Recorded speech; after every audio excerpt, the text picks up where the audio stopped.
Welcome to r.e.m Music Showcase. I'm Bryer and welcome back to another video. And in this one, I'm talking about some more record store pickups. But this is from a different record store. To kind of give some backstory, in my last pickup video, I actually had a comment that actually suggested a record store that they knew in San Diego. And I'll put the comment right in front of me so you can see. So to that person, thank you very much for the suggestion and bringing it to my attention. And what's great is that it's actually not too far from my college, because as of recording this, I am back in school. But I decided to check it out, and the name of the record store is called Reanimated Records. And I picked up the card, and I have a little sticker here. So Reanimated, so basically what it is a record store. It has records and it has CDs, which is good. That's always a big plus. But it's also kind of like a horror movie place, because it has a very horror movie aesthetic. A lot of VHS, DVDs galore. So you have a good mixture of different types of media. So if you like music and horror movies, and I want to assume there's more stuff besides horror, but that's like their big thing, then yeah, definitely see if you can check it out. Definitely an interesting place. So here are the CDs I picked up. We have 8 here, so pretty much the same number as last time. So if you like record store finds videos, then please give this a like, subscribe if you are new, and without further ado, let me just go ahead and showcase what I got. Okay, so the first one I picked up is from a band that I bought one album from them last year, and I was really impressed by it. And lo and behold, I found another one of their albums, and the band is called Bebop Deluxe, and this is apparently their final studio album called Drastic Plastic. Came out in '78, I believe. And yeah, I bought Sunburst Finish last year, and I really enjoyed that one. That was one of my favorite discoveries of last year. And I definitely want to check out more, and I was very fortunate to find another Bebop Deluxe album. And from what I've gathered, this is actually when they went in a more kind of a new wave direction, and I've heard good things about it. So there's the disc right there. Pretty standard disc, not much to say. Don't know if I showed the back already, but there it is. Interesting. Got TVs on their heads and stuff like that. And the booklets definitely have a nice photo. Of course, Bill Nelson right there, the kind of leader of the band and lead guitarist. And his guitar playing is what really impressed me about the last album I checked out from them. So definitely am looking forward to see what stuff is in this. Got a nice photo right there, which is cool, and kind of gives you lyrics. And also has some bonus songs. And then you have gets a little background info right there, I'm assuming. But there you go. That is the first one right there. So, of course, I'll let you know my thoughts on these albums when we get to the CD haul at the end of the month. And next one we got is another album from a very well-beloved artist, and I'm slowly getting closer to finishing out his discography. Of course, I still have quite a bit to get through. And of course, it's David Bowie, and we have Hours. This is from 1999, same year I was born. And this is kind of when, kind of the early 90s, or majority of the 90s, I should say, he kind of went on a very, experimenting with electronic sounds, maybe a bit of techno. But this is when he decided to kind of go back to something of a more popish, but also still keeping that art rock theme going.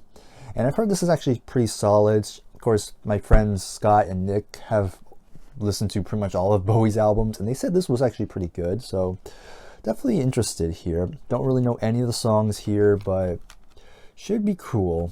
Should be nice. Disc is pretty whatever, honestly. You got his name there, but not really much else in terms of design. On the inside, you have a little design right there.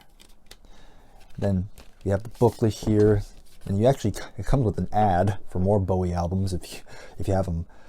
And so there's that booklet here. Got all this imagery right there, and you get lyrics too, which is nice. Of course, it's very hard to read, I will say, because it isn't that very aggressive cursive. My eyesight's not bad, but even I am struggling. But sometimes it's fine. Like this, the lyrics on this one's actually legible. All right, so that is David Bowie with Hours. And then we have Cher. I bought a Cher album. And this one is basically a self-titled album. It's just called Cher. And this came out in 87. And basically this was during a period of her career where she decided to go in a kind of more 80s pop rock, a bit of hard rock direction, which, hey, I love that sound, so I might enjoy this one. And kind of a little spoiler, because I bought another Cher album that's in the same kind of the same vein as this, and again, spoiler, I really like that album. And that aside, and it's also nice. I definitely wanted to check out more Cher's early stuff because I have some Sonny and Cher, and I bought that All Men and Women CD, which was something. But here I want to check out like some genuine, like good Cher stuff. And of course, not saying the Sonny and Cher stuff was bad, but just after the All Men and Women thing, I needed something to give Cher more credit. But yeah, other than that, still looking forward to it. The back's kind of interesting. It's kind of on the side there, which is kind of interesting. I'm not a huge fan of that, which means I now have to, instead of this like I normally would, I have to literally turn it that way, which is a little bit annoying, but it is what it is. And you get the lyrics, pretty standard type of booklet, nothing too frivolous. Just gives you what you need to know, lyrics, credits, that whole shebang.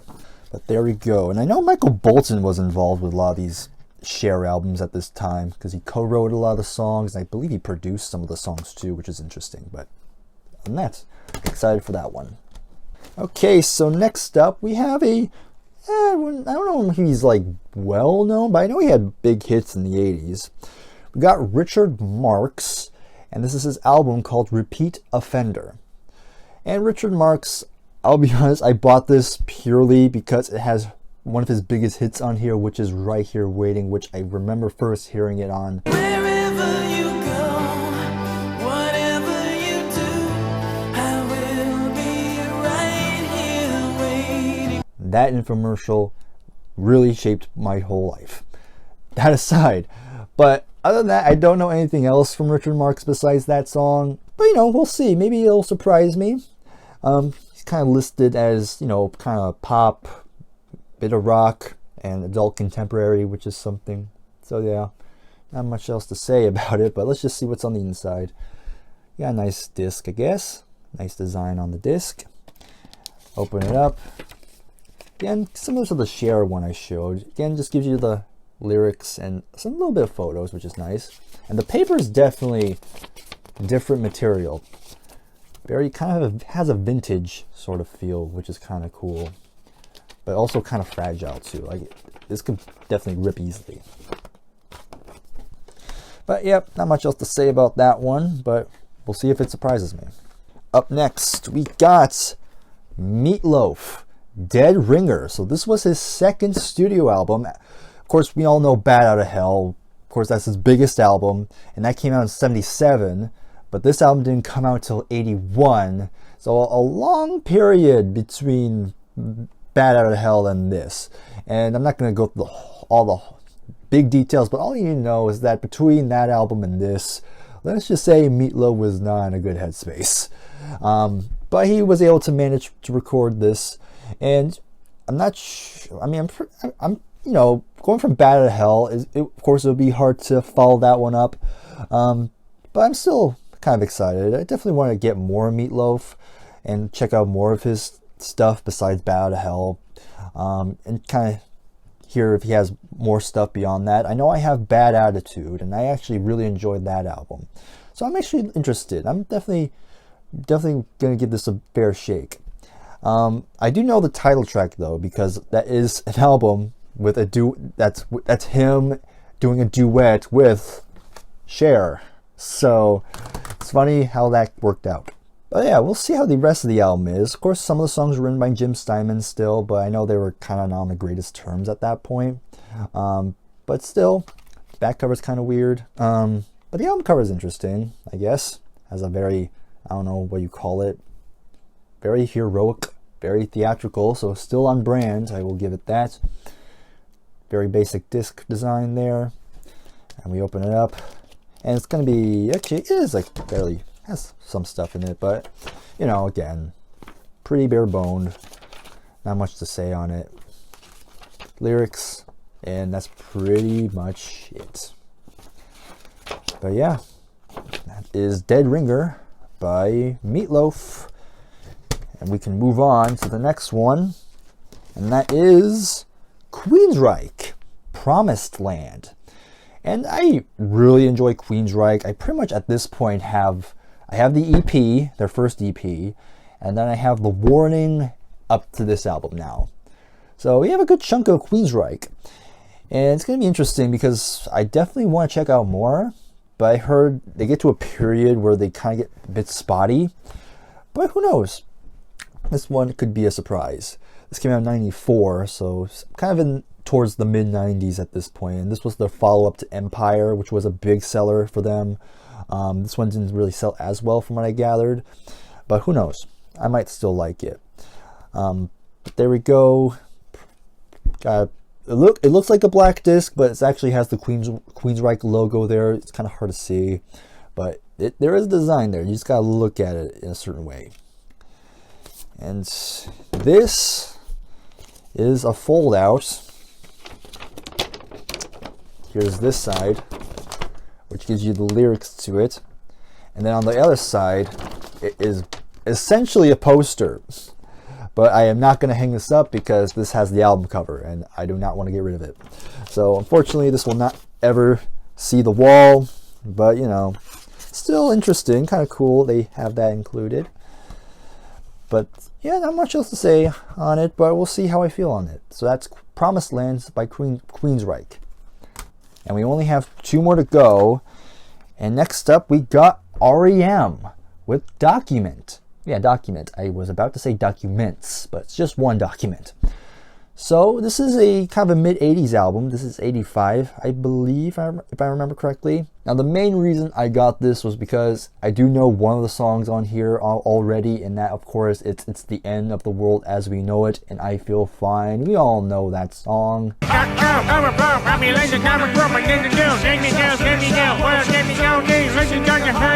Yep, we totally know that song. But again, I don't really know anything else besides that. So we'll see. Again, I dig r.e.m. I like them. I do like their hits. But are they a go-to band? Not necessarily. But, you know, they've had some good songs. I cannot deny that. And definitely very interesting songwriter. Of course, Michael Stipe, pretty interesting singer. Has a very distinct vocal style, which could be hit or miss to some, but, you know, I dig it. But there we go. Not much else to say with this one. And then we have one more, and it's another album I've picked up from this band. And I'm shocked at how quickly I've gotten this many albums from them already. And to all the prog guys out there, you should be happy to know I finally found Pawn Hearts. So this is considered Vandegraaff Generator's best album, at least one of the best albums from them. And I was very surprised I was able to stumble upon it. So yeah, there we go. So now I think I now have 5 albums from them already, which is kind of shocking, but still very cool to own it. Yeah, it's only 3 songs. Yeah, it's kind of like a Close to the Edge or Relayer situation where it's only 3 songs. The first 2 are like 10-ish minutes, and I know the final song is 20 minutes plus. Like I said, I know a lot of people have ranked this as the best Vandegraaff Generator album. I'm going to try not to have my expectations that high, so I don't get disappointed, but still, should be interesting though. And apparently, I guess Robert Fripp guest stars on the album, which is kind of fascinating. I have no idea what's going on in this image. It is kind of bizarre, and people can probably take that out of context. But besides that, still though, glad to own it. And who knows, maybe we'll find even more Vandegraaff Generator albums. I might as well go all out now. But there you go. That is the 8th and final CD I picked up. Alright, and now let's do a recap. So going backwards, we have Pawn Hearts by Vandegraaff Generator. Then we have Document by r.e.m. Promised Land by Queensryche, Dead Ringer by Meatloaf,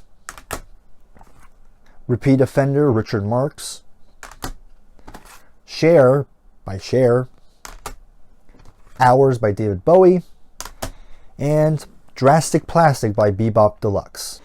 And there you have it. That's all the CDs I picked up at Reanimated Records. So if you want to check the place out and you're in San Diego, then yeah, definitely check it out. You might be surprised. And also if you're a horror fan, then also check the place out.